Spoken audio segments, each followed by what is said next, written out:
এই বইটি দেখছেন, এটির নাম হচ্ছে ধর্মযোগা। না, এটা স্বামী বিবেকানন্দের লেখা বা গীতার ধর্মযোগ নয়। এই বইটি একটা বিশেষ বই এই কারণে, এটা ভলিউম 1, যে এই বইটিতে believe and practice in Hinduism, মানে আমরা হিন্দুরা যে সমস্ত বিশ্বাসগুলো আছে যেগুলো প্র্যাকটিস করি, লেখক কী করেছেন সেই সমস্ত বিশ্বাস প্র্যাকটিসের কী কারণ, কী সায়েন্টিফিক রিজন থাকতে পারে সেগুলো খুঁজে বের করেছেন। তারপরে প্রত্যেকটা দেবতার ইতিহাস খুঁজে বের করেছেন যে তার আলাদা আলাদা কী নামে পরিচিত। যেমন আমি আপনাকে বইটা একটুখানি খুলে দেখাচ্ছি। বইটা রূপা পাবলিকেশনের, এবং এটা আমি অ্যামাজন থেকে সংগ্রহ করেছি। আপনারা অনেক সময় জিজ্ঞেস করেন আমি বই কোথা থেকে সংগ্রহ করি। আমার বেশিরভাগ বই অ্যামাজন থেকে সংগ্রহ করি। কিছু বই আমি মায়াপুর থেকে কিনেছি, আর কিছু বই আমি কোনো বাইরের বুক স্টল থেকে বা অন্যান্য কোনো বাইরে যখন যাই তখন সেখান থেকে সংগ্রহ করতে পারি। তবে মোস্ট অফ দ্য বই আমি মায়াপুর থেকে আর অ্যামাজন বুক স্টল থেকে কিনেছি। তো এই বইটার ভলিউম 1 এর দাম নিয়েছে 99 টাকা। যদিও এর দাম হচ্ছে 495 টাকা, কিন্তু আমি দেখলাম যে অ্যামাজনে 99 টাকায় মাত্র বইটা পাওয়া যাচ্ছে, তাই আমি সংগ্রহ করে নিলাম। বইটাতে প্রথমে এতে 6টা কাণ্ড রয়েছে। তার মধ্যে ইন্ট্রোডাকশন টু ধর্মযোগা, তারপরে রয়েছে সপ্ত শ্রদ্ধা কি সেটা আমি আপনাদের দেখাবো, দেব বিগ্রহ অ্যান্ড নাম পুরাণা, এই সমস্ত বিষয় আছে। অনুষ্ঠানম, আমাদের হিন্দুদের বিভিন্ন অনুষ্ঠান আছে, যেমন বিয়ে, শ্রাদ্ধ, উপনয়ন এবং আচারও অনুষ্ঠান। প্রতিটা অনুষ্ঠান কেন করা হয়, কী কারণ, কী জন্য করা হয়, সমস্ত বিষয় আছে এর মধ্যে। এছাড়াও হচ্ছে তীর্থস্থানের মাহাত্ম্য কী, কী জন্য বিখ্যাত, সমস্ত কিছু দেওয়া আছে, এবং ফ্রিকোয়েন্টলি আর কিছু কোশ্চেন আছে। সব থেকে ইন্টারেস্টিং পার্ট লেগেছে আমার, সেটা হচ্ছে দেব বিগ্রহ অ্যান্ড নাম পুরানো, নামপুরা বলছি কারণ নামরূপা। কেন কি এখানে প্রত্যেকটা দেবতার হিস্ট্রি কী, তার উৎপত্তি কী, সে কী কেন পুজো করা হয় তাকে, এছাড়াও তার কী কী পাওয়ার আছে, কী কী ডিসবিলিফ আছে, কী মন্ত্র আছে, কোথায় আছে, এটা বলতে পারেন একটা গাইড বই টাইপের। তো হিন্দুইজমের ব্যাপারে একটা গাইড বই টাইপের। যেমন আমি আপনাকে এই চ্যাপ্টারেরই দেখাচ্ছি পড়ে যে কীভাবে আছে। বইটা একটু পড়ে শোনায়, নাহলে আপনারা বুঝতে পারবেন না যে কীরকম আছে। আচ্ছা, দেব বিগ্রহ থেকে আমি ছোট্ট করে কৃষ্ণ রাধা, না এগুলো একটু বড় বড় পড়তে, আচ্ছা ছোটো করে পড়ে দিই। শিবা অ্যান্ড লিঙ্গমটা পড়ি। Shiva is worshipped as the Shiva Lingam, an abstract representation of Shiva, and is found in all Shiva temples. অর্থাৎ বলতে চাইছে ভগবান শিবকে শিবলিঙ্গ রূপে পূজা করা হয় এবং এটিকে সমস্ত প্রায় মন্দিরেই পাওয়া যায়। As the Lingam, Shiva is the code of life, encoded in the DNA in our genes. It is the wisdom gained from the metadata derived from the process of evolution of life. জানি না এটা কেন বলতে চেয়েছে। As the lingam Shiva is the code of life. এটা লিঙ্গ হিসাবে বা প্রতীক হিসাবে, অনেকে লিঙ্গর একটা বাজে মিনিং করে, বাট লিঙ্গ কথার মানে হচ্ছে প্রতীক বা চিহ্ন। তাই শিবলিঙ্গ মানে হচ্ছে শিবের চিহ্ন, ঠিক আছে, শিবের লিঙ্গ বা যৌনাঙ্গ নয়, এটা খুব বাজে অভ্যাস। শিবলিঙ্গ মানে হচ্ছে শিবের চিহ্ন। তো বলছে অ্যাজ দ্য লিঙ্গম হিসাবে Shiva is the code of life, ভগবান শিব হচ্ছে জীবনের code, encoded in the DNA in our jeans, যা কিনা আমাদের ডিএনএতে সংরক্ষণ করা রয়েছে। It is the wisdom gained from the metadata derived from the process of evolution of life. এটা হচ্ছে সেই সমস্ত নলেজ বা জ্ঞান বা যেগুলো আমাদের যে wisdom gain from the metadata derived from the process of evolution life, যা কিনা জীবনের যে রূপান্তর, সেই রূপান্তর থেকে নেওয়া হয়েছে। এছাড়াও আমি এখানে দেখতে পাচ্ছি অনুষ্ঠানমে বিবাহ ব্যাপারে রয়েছে। The vivaha samskaram marks the entry into the grihastha ashram. অনেকে ভাবে বিবাহ মানে হচ্ছে কাম বাসনাকে প্রশ্রয় দেওয়ার, না। দেখুন, প্রথমে আপনাকে ব্রহ্মচর্য পালন করতে হবে, সেখানে আপনাকে সংযম শেখাবে। এবার ব্রহ্মচর্যে আপনি যা শিখলেন সেগুলোকে তো প্র্যাকটিস করতে হবে না। প্র্যাকটিস করার বেস্ট জায়গা হচ্ছে গৃহস্থ আশ্রম। গৃহস্থ আশ্রম এর জন্যই তৈরি করা হয়েছে যে ব্রহ্মচর্যে আপনি যা শিখেছেন এবার সেগুলোকে কাজে লাগানো উচিত। আপনাকে সন্তান উৎপাদন অবশ্যই করতে হবে। সন্তান উৎপাদন করতে বলা হয়েছে বৈদিক শাস্ত্রে, কিন্তু কেমন সন্তান উৎপাদন করতে হবে, না উৎপাদযুক্ত ভৌ ভৌ করা কুকুরের মতো সন্তান নয়, বিড়ি সিগারেট খাওয়া, গাঁজা খাওয়া, মদ খাওয়া সন্তান নয়। আপনাকে তৈরি করতে হবে একজন কৃষ্ণ ভক্ত, বা আপনি যদি কৃষ্ণ ভক্ত নাও করেন তা আপনি যে দেবতারই ভক্ত হন না কারণ, সেই দেবতা যদি ভক্ত হয়, ধার্মিক হয়, সন্তান যেন ধার্মিক হয়, সৎ হয়, চরিত্রবান হয়, এরকম একটি সন্তান তৈরি করতে হবে আপনাকে। তো গৃহস্থ আশ্রম হচ্ছে তার প্রধান হচ্ছে বিবাহ। গৃহস্থ আর গৃহমেদির মধ্যে পার্থক্য আছে। গৃহস্থ আশ্রমের লোকেরা ধর্ম মেনে চলে, আর গৃহমেদিরা ধর্ম উল্লঙ্ঘন করে। তা যারা বলে না আমরা তো এখন বাড়ি সংসার করছি, গৃহস্থ আশ্রমে আছি, তাদের মধ্যে অ্যাকচুয়ালি ফলস একটা ধারণা রয়েছে, যারা গৃহস্থ আশ্রম আছে তারা গৃহ মেধি। ভাগবতে পরিষ্কারভাবে বলা আছে যারা ভগবানের শরণাপন্ন হয়ে ভগবানের পদ্ধতি মেনে চলে তারাই গৃহস্থ, আর যারা তা করে না, ভগবানের বিরুদ্ধাচরণ করে, তারা গৃহস্থ নয়, তারা গৃহ মেধি। যাই হোক, এখানে আমি অনেক কিছু অনুষ্ঠানের ব্যাপারে আছে, ওয়েডিং ডে কেন পালন করা হয়, এখানে আছে প্রথম পদী, দ্বিতীয় পদী, চতুর্থ পদী, তৃতীয় পদী, অনেক রকম বিষয়, মানে আমাদের হিন্দু সভ্যতায় অনেক রিচুয়ালস, অনেক বিলিভ আছে, সমস্ত কিছুকে এই বইটাকে তুলে ধরা আছে। মানে আপনি বলতে পারেন এটাকে হিন্দু রিলিজিয়ানে, ভারতের যে সনাতন ধর্ম, তা একটা গাইড বই টাইপের। যেমন এখানে কামধেনুর ব্যাপারে আছে, ইন্দ্রের ব্যাপারে আছে, সূর্যের ব্যাপারে আছে, অগ্নির আছে, বায়ু আছে, আদিত্য। আপনারা জানেন যে সূর্য আর আদিত্য এক হলেও না, সূর্য এবং আদিত্যের মধ্যে পার্থক্য আছে, একটু স্লাইট ডিফারেন্স আছে। সূর্য একটা গড বা ভগবান এবং তার স্থান হচ্ছে সূর্যলোক। আর আদিত্যর মধ্যে 12 জন আদিত্য আছে, এখানে 12 জন আদিত্যের নাম আছে, যেমন হচ্ছে আরিয়ামান, মিত্র, এছাড়া আছে বরুণা, বিবস্বান, পুষ্যান, এছাড়া আছে সাবির, ভানু, তাস্বরা, দাতা, মার্তাণ্ড, ইন্দ্র আর বিষ্ণু। বিষ্ণুকেও এখানে আদিত্য হিসাবে গণনা করা হয়েছে। বাট এখানে আপনাদের বলতে হবে যে বিষ্ণু হলে যে এটা ভগবান শ্রী বিষ্ণুকে বলা হচ্ছে তা নাও হতে পারে, কারণ একই নাম হতে পারে। যেমন ধরুন অনেক সময় অনেকে বাড়ির লোকের নাম, বাড়ির গরুটার নাম রাখে লক্ষ্মী, তো নাম হতে পারে একই, কিন্তু তার মানে এই না যে লক্ষ্মী নাম হলেই সেটা লক্ষ্মীকে বলা হচ্ছে। লক্ষ্মী দুধ দেয় মানে আমরা এর ভেবে না যে মা লক্ষ্মী দুধ দেয়।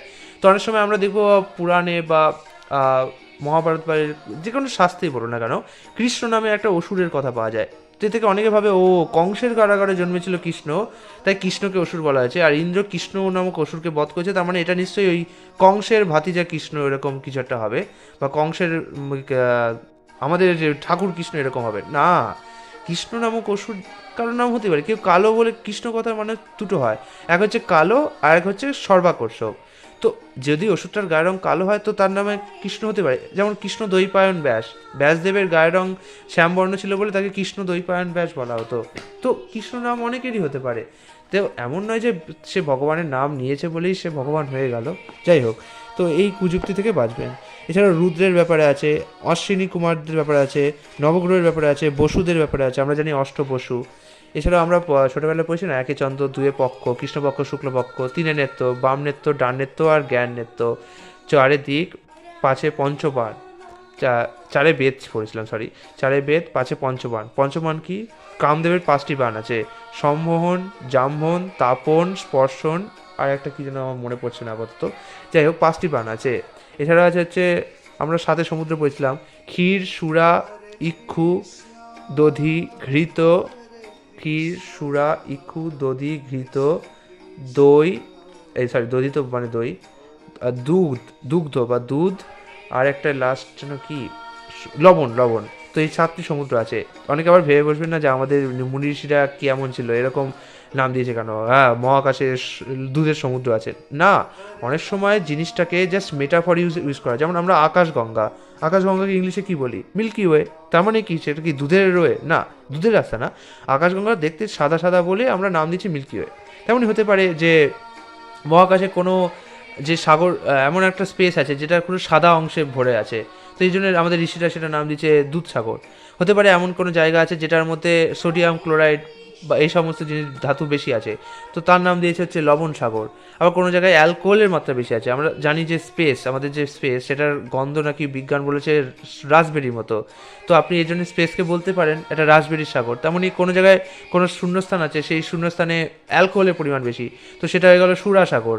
তো ঘিত মানে হতে পারে ঘি, না হতে পারে ঘিয়ে যে কালার, সেই কালারের সাবস্টেন্স সেখানে আছে, তো সেই জন্য নাম হচ্ছে ঘিত সাগর। অনেক সময় আপনারা যখন স্পেস নিয়ে পড়েন তখন দেখেন যে আমাদের মুনিষরা বলছেন যে আমাদের পৃথিবী নাকি শেষনাগের মাথায় দাঁড়িয়ে রয়েছে, তার নিচে একটা কচ্ছপ আছে।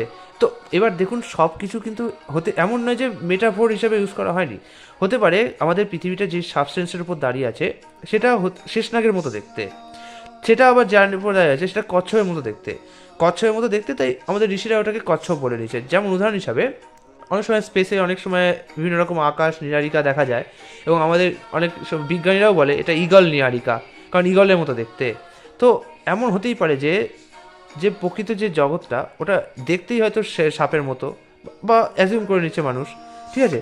তো আমাদের বিজ্ঞান যে মেটাফোর হিসেবে ইউজ করছে, আমাদের বৈদিক জ্ঞান যে মেটাফোর হিসেবে ইউজ করছে নাকি ওটা প্রকৃত নেচার বলছে সেটা বোঝা খুব কঠিন। এই কারণে আজকাল বেদ পাঠ নিষিদ্ধ, কারণ এমনিতেই আমাদের সময় কম, স্বল্প জ্ঞান, তারপর আমরা প্রকৃতভাবে শুদ্ধও নই। আমাদের বেদ পাঠ করার আগে আসলে শুদ্ধ হতে হয়। কেন কি? কারণ বেদের ডুয়েল নেচার আছে, ডুয়েল মিনিং আছে। উদাহরণ হিসাবে বলবো, ধরুন একটা বাচ্চা ছেলে সৎ মা দ্বারা পরিপালিত হয়েছে, তার সৎ মাই তাকে পালন করতো। আরেকটা বাচ্চা ছেলের নিজের মা তাকে পালন করতো। এবার যার সৎমা ছিল সে বাচ্চাটাকে খুব মারতো, প্রচণ্ড মারতো, মানে কাল ছিঁড়ে ফেলে দিত। এবার সে একদিন এক জায়গায় লিখলো, একটা মা লেখা আছে সেখানে পড়ছে, ছেলেটা পড়ছে যে মা তার ছেলেকে মারলো, রাগে মারলো। এবার যে সৎমা ছিল তার কাছে কিন্তু ওই মারলো মিনিংটা হবে যে আচ্ছা এই ছেলেকেও মারছে, তার মানে কি কষ্ট হয়েছে না ছেলেটার। আবার যে মায়ের ভালোবাসা আদর পেয়েছে সেও হয়তো একটু মার খেয়েছে, তার কাছে কিন্তু ওই মিনিংটা একটু অন্য হবে, সে বুঝবে না এটা ভালোবাসার মার, এটা ওই মার না। আবার অন্য কেউ যে মায়ের মারা বোঝে না, সে জাস্ট ট্রান্সলেশন করে দিল মা ছেলেকে মারলো মানে মা ছেলেকে হত্যা করলো। তার মানে বুঝতে পারছেন, একই জিনিস একই লেখা আছে কিন্তু তিনজনের কাছে তিন রকম মিনিং হচ্ছে। বেদের ব্যাপারেও এরকম হয়ে থাকে। বেদ পড়ার জন্য একটা বিশেষ মাইন্ডসেট দরকার। তো যাদের মাইন্ডসেট একটুখানি উদ্ভট টাইপের আছে, আসরিক ধরনের মাইন্ডসেট, তারা বেদের ভুল ব্যাখ্যা করে। তারা বেদের ব্যাখ্যা করে যে বেদে মাংস খাওয়ার কথা বলা হয়েছে, বেদে অশ্বমের যজ্ঞ, এই যজ্ঞ, গোমের যজ্ঞ আছে, বেদেই তো গোমের যজ্ঞর কথা আছে, তার মানে বেদই তো বলছে গরু হত্যা করে খাও।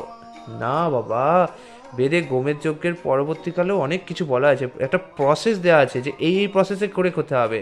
তবে তুমি যেমন উদাহরণ হিসাবে ডাক্তার অনেক সময় প্রেসক্রিপশন দেয়, তো যে ডাক্তার প্রেসক্রিপশন দেয় সে অনেক সময় এমন কড়া ডোজের ডাক দেয় যেগুলো আমরা নর্মাল সময়ে যখন থাকি তখন যদি আমরা গ্রহণ করি তখন অসুবিধা হতে পারে।